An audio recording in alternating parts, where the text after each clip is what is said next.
aucun, aucune, dont on a souvent besoin pour commenter l'actualité politique, économique et sociale des pays de langue espagnole.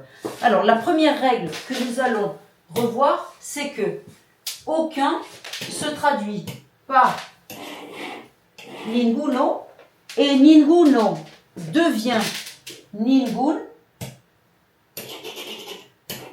ici devant un nom masculin singulier. Par conséquent, je vais dire ningún partido político obtuvo la mayoría si par exemple je veux commenter le résultat des élections régionales de 2026 en Espagne. Ningún partido parce que partido est un nom masculin singulier. Si je veux traduire aucun de, aucun des, ninguno en entier, ninguno de los partidos políticos. Ninguno aucun, ningun devant un nom masculin singulier, aucun de, ninguno de.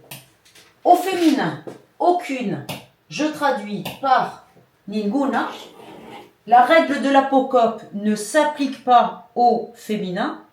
Qu'est-ce que j'entends par apocope? Le fait de raccourcir ninguno en ningun au masculin singulier. Cette règle au féminin n'existe pas. Aucune loi, eh bien je vais dire ninguna ley.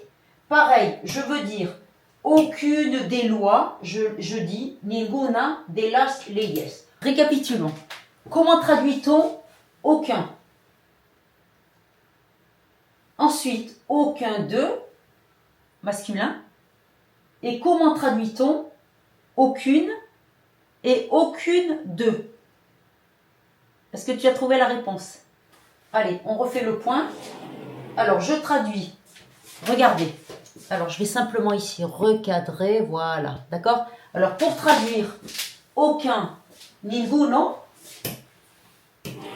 ninguno devient ningun quand j'ai un masculin singulier.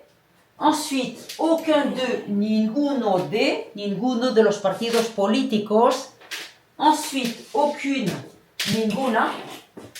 Et puis, aucune de, ninguna de.